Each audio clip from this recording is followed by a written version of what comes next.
अस्सलाम वालेकुम class matric chemistry से चैप्टर नंबर 7 एनालिटिकल केमिस्ट्री हमारा कंटिन्यू है। लास्ट वीडियो में हमने डिस्कस किया था इलेक्ट्रोकेमिकल मेथड्स। ठीक है, एडवांस इंस्ट्रूमेंटल मेथड का टॉपिक हमारा कंप्लीट हो गया है। अब एक लास्ट टॉपिक इस चैप्टर से रहता है पैरामीटर्स। छोटा सा टॉपिक है, इजी टॉपिक है, तो इसको हम लास्ट में डिस्कस कर रहे हैं। अगर हम पैरामीटर्स को समझें तो it is a measurable factor which define performance and quality of analytical method. देखो पैरामीटर्स क्या होते हैं? मेजरेबल फैक्टर्स मतलब ऐसे फैक्टर्स जिसे हम मेजर कर सकें, विच define performance and quality of analytical method, जो कि हमें किसी एनालिटिकल मेथड की क्वालिटी बताता है कि हमारा जो मेथड है वो कितना सही है। ऐसे फैक्टर्स हैं जो हम मेजर करते हैं और वो मेजरमेंट हमें ये बताती है कि हमारा जो एनालिटिकल मेथड है, जो सैम्पल को एनालाइज करने का मेथड है, वो कैसा है, वो हमें कितनी सही मेजरमेंट दे रहा है, कितनी सही रीडिंग दे रहा है। तो ये हमें पता चलता है कुछ पैरामीटर्स से। ठीक है, अगर इसको समझना है तो हम इसको एक एग्जाम्पल से समझ सकते हैं। फॉर एग्ज़ाम्पल, एक स्कॉलरशिप प्रोग्राम है, सही है। अब कोई भी स्कॉलरशिप प्रोग्राम होता है तो उसके कुछ क्राइटेरिया होते हैं कि for example student class matric का होना चाहिए। ठीक है, उसके क्लास 9th में इतने मार्क्स होने चाहिए, उसका बोर्ड ये होना चाहिए। तो इस तरह से कुछ क्राइटेरिया होते हैं जो फुलफ़िल होना ज़रूरी है स्कॉलरशिप में अप्लाई करने के लिए। तो उसने कुछ पैरामीटर सेट कर लिए हैं जिसके बेस पर वो ये डिसाइड करे कि हमारा जो स्टूडेंट है वो एलिजिबल है या नहीं। तो इसी तरह से एनालिटिकल मेथड को देखने के लिए, ठीक है, उसकी परफॉर्मेंस देखने के लिए हमारे पास जो क्राइटेरिया हैं वो क्या कहला रहे हैं? पैरामीटर्स। तो इन्हीं पैरामीटर के बेस पे हम अपना एनालिटिकल मेथड को देखेंगे कि उसकी परफॉर्मेंस कैसी है। तो पैरामीटर्स में हमारे पास है एरर, एक्यूरेसी और प्रिसिजन। ये 3 पैरामीटर्स हैं जो कि हमने डिस्कस करने। फर्स्ट है एरर। एरर क्या है? Difference between observe value and true value. True value और ऑब्जर्व वैल्यू का डिफरेंस, ये क्या है? एरर। ट्रू वैल्यू क्या है? जो पहले से नोन हो। जैसे कि फॉर एग्जांपल हम प्रैक्टिकल कर रहे हैं रिफ्रैक्टिव इंडेक्स ऑफ ग्लास। ठीक है, फिजिक्स में ये प्रैक्टिकल किया होगा। अब रिफ्रैक्टिव इंडेक्स ऑफ ग्लास, इसकी वैल्यू हमें पता है कि ये 1.5 होता है। तो ये क्या है? ट्रू वैल्यू है, जो कि ऑलरेडी नोन है। ठीक है, और कंफर्म वैल्यू है, फिक्स वैल्यू है। अब हम क्या कर रहे हैं? प्रैक्टिकल।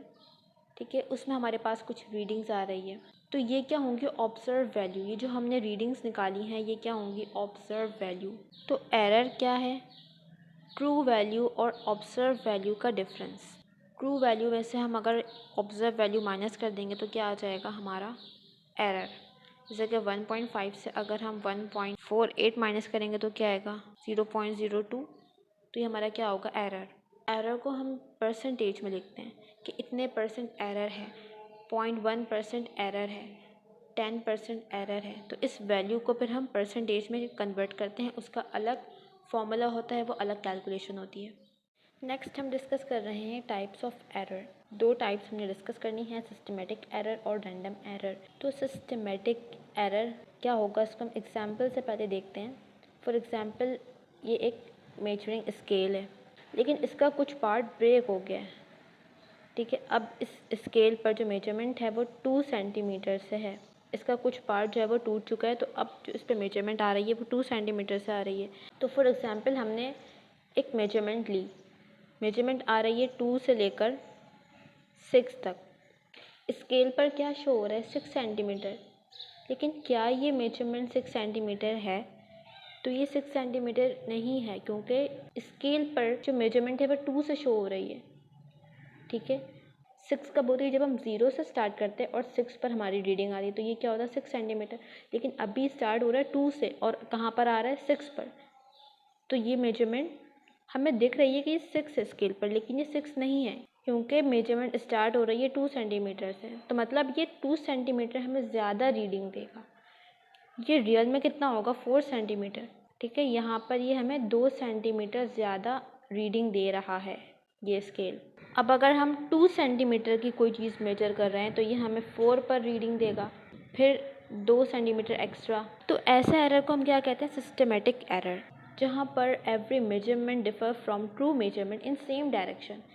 कि जो भी मेजरमेंट हम ले रहे हैं वो ट्रू मेजरमेंट से डिफरेंट होगी सेम डायरेक्शन में। मतलब हर बार हमें ज़्यादा रीडिंग मिलेगी, ठीक है। हर बार हमें इस स्केल से मेजर करने पर 2 सेंटीमीटर ज़्यादा रीडिंग मिलेगी, सेम डायरेक्शन में मिलेगा। ऐसा नहीं होगा कभी कम कभी ज़्यादा, हमेशा ज़्यादा मिलेगा इस एग्जाम्पल में।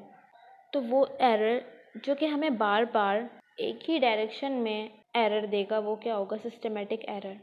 अब इसका कॉज क्या होगा कि हमारा जो इंस्ट्रूमेंट है वो ठीक नहीं है, या उस पर पुअर कैलिब्रेशन है।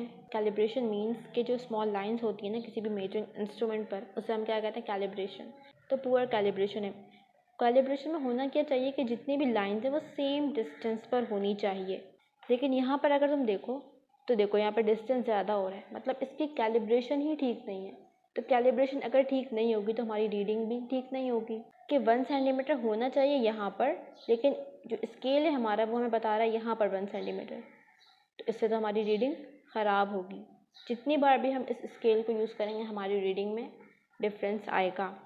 या फिर टेक्निक, इंस्ट्रूमेंट यूज़ करने की टेक्निक सही नहीं है। अब लास्ट पॉइंट है करेक्शन। अब ये एरर तो हर बार आ रहा है, ठीक है, एक ही डायरेक्शन में आ रहा है, हर बार 2 सेंटीमीटर ज़्यादा रीडिंग मिल रही है।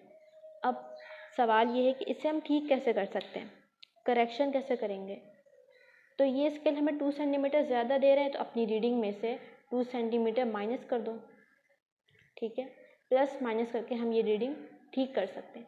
अगर कोई इंस्ट्रूमेंट हमें पता है कि ये ज़्यादा रीडिंग दे रहा है, 2 सेंटीमीटर रीडिंग ज़्यादा दे रहा है, तो अपनी जो रीडिंग आई है उसमें से 2 सेंटीमीटर माइनस कर दो। हमें पता है कि कोई इंस्ट्रूमेंट हमें 1 kg मास कम दिखा रहा है, ठीक है। ऑब्जेक्ट का मास है 10 kg, हमारा जो इंस्ट्रूमेंट है वो 9 kg दिखा रहा है, ये हमें पता है, ठीक है। हर बार 1 kg का डिफरेंस आ रहा है, तो क्या करेंगे? 1 kg कम दिखा रहे हो तो 1 kg ऐड कर दोगे अपने रीडिंग में। तो इस तरह से प्लस माइनस करके हम इस सिस्टमेटिक एरर को ठीक कर सकते हैं। दूसरा है रैंडम एरर। देखो नाम से भी पता चल रहा है, सिस्टमेटिक एरर एक सिस्टम वाइज है, ठीक है, सिस्टमेटिक वे में है, बट ये है रैंडम एरर। यहाँ पे कोई खास डायरेक्शन फॉलो नहीं होगी, रैंडम होगा, अनप्रिडिक्टेबल वे, इंक्रीज़ और डिक्रीज़। यहाँ पर जो रीडिंग आएगी वो या तो इंक्रीज़ भी हो सकती है, कभी कभी डिक्रीज़ भी हो सकती है। यहाँ पर क्या था, हर बार स्केल से रीडिंग ज़्यादा ही आ रही थी, ठीक है, लेकिन यहाँ पे क्या होगा, कभी ज़्यादा रीडिंग आएगी, कभी कम रीडिंग आएगी। फॉर एग्जाम्पल ये एक इंस्ट्रूमेंट है, इससे हम कहते हैं स्क्रू गेज, शायद तुम लोगों ने इस प्रैक्टिकल में यूज़ किया हो। इससे हम किसी भी स्फीयर की थिकनेस वगैरह पता कर सकते हैं। तो इससे जब हम मेजरमेंट लेते हैं तो हमारी मेजरमेंट डिफरेंट आ रही होती है हर बार, ठीक है। कभी फॉर एग्जांपल आ गई 0.5, कभी 0.8 आ गई, कभी 0.3 आ गई, तो इस तरह से डिफरेंट रीडिंग आ रही होती है। यहाँ पर देख सकते हो कोई एक ख़ास डायरेक्शन में रीडिंग नहीं जा रही है, कभी कम भी हो रही है, कभी ज़्यादा भी हो रही है। तो इस तरह के एरर को हम क्या कहते हैं? Random error. कॉज इसका कोई इन्वायरमेंटल कॉज हो सकता है, इंस्ट्रूमेंट लिमिटेशन भी हो सकती है कि हम फॉर एग्जांपल एक स्केल है उससे हम 0.1 सेंटीमीटर तक मेजर कर सकते हैं, ठीक है। पॉइंट के बाद हम 1 डिजिट इससे मेजर कर सकते हैं, लेकिन अभी भी इसमें एरर हो सकता है क्योंकि ये हमें सिर्फ पॉइंट के बाद एक वैल्यू तक बता रहा है। तो ऐसा भी हो सकता है कि रीडिंग 0.12 हो, दूसरी बार 0.15 हो। तो ये इंस्ट्रूमेंट की लिमिटेशन है कि ये हमें लिमिटेड रीडिंग प्रोवाइड कर रहा है, ठीक है, पॉइंट के बाद एक डिजिट तक, जबकि इस सेकंड डिजिट में भी एरर आ सकता है। तो ये रैंडम एरर इस वजह से भी हो सकता है। तो इसे हम सही कैसे कर सकते हैं? मल्टीपल रीडिंग, हम एक से ज़्यादा रीडिंग लेते हैं और उसका एवरेज निकालते हैं ताकि हमारा जो एरर है वो मिनिमाइज़ हो जाए, ठीक है। रैंडम एरर को हम बिल्कुल ठीक नहीं कर सकते, हर मेजरमेंट में एरर रहेगा, लेकिन हम इसे मिनिमाइज़ कर सकते हैं। कैसे कर सकते हैं? मल्टीपल रीडिंग लो, उसका एवरेज निकालो ताकि एरर मिनिमाइज़ हो जाए। नेक्स्ट हम डिस्कस कर रहे हैं एक्यूरेसी और प्रिसीजन। एक्यूरेसी क्या है? Closeness of obtain value to true value. एक ट्रू वैल्यू है, हम कभी मेजरमेंट ले रहे हैं, उसकी एक ट्रू वैल्यू है, ठीक है, जो हमें पता है पहले से, और फिर हम एक्सपेरिमेंट कर रहे हैं तो उसकी कुछ ऑब्टेन वैल्यूज़ आ रही हैं जो कि हम अपने एक्सपेरिमेंट से निकाल रहे हैं।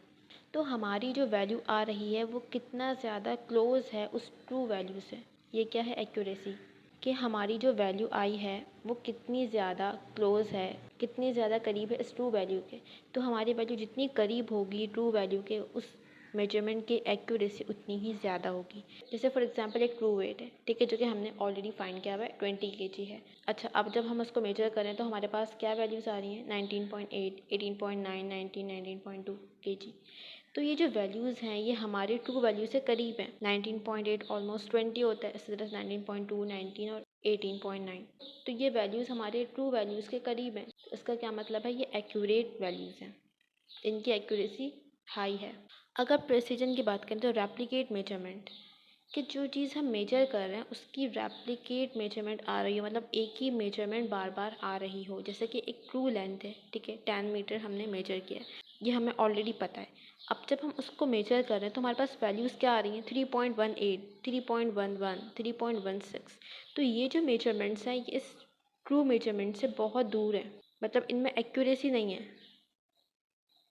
लेकिन एक बात नोट कर सकते हैं कि ये जो वैल्यूज़ हैं ये एक जैसी हैं, 3.18, 3.11, 3.16, ठीक है। तो ये रेप्लिकेट वैल्यूज़ है, एक ही जैसी वैल्यू हमें बार बार मिल रही है, तो इसका क्या मतलब है कि ये वैल्यू प्रिसाइज है।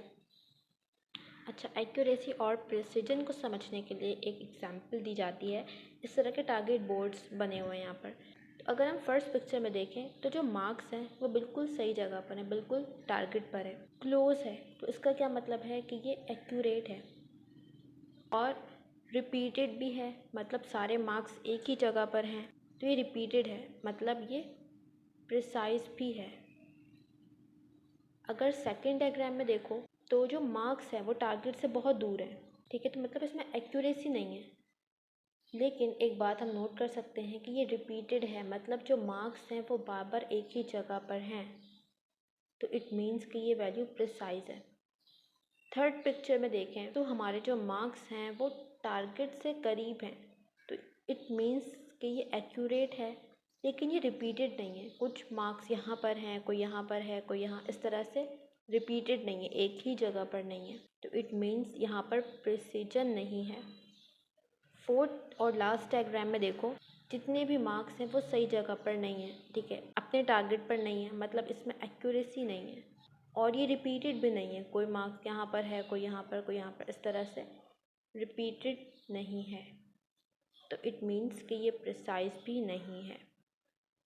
तो इससे हमें ये बात समझ में आती है कि कोई भी मेजरमेंट हो वो एक्यूरेट भी हो सकती है और प्रिसाइज भी हो सकती है, या ऐसा भी हो सकता है कि एक्यूरेट ना हो लेकिन प्रिसाइज हो, या एक्यूरेट हो और प्रिसाइज ना हो, या फिर ना ही वो एक्यूरेट हो और ना ही उसमें प्रिसिजन हो, ना ही वो प्रिसाइज हो। तो इस तरह से 4 कंडीशन हो सकती हैं।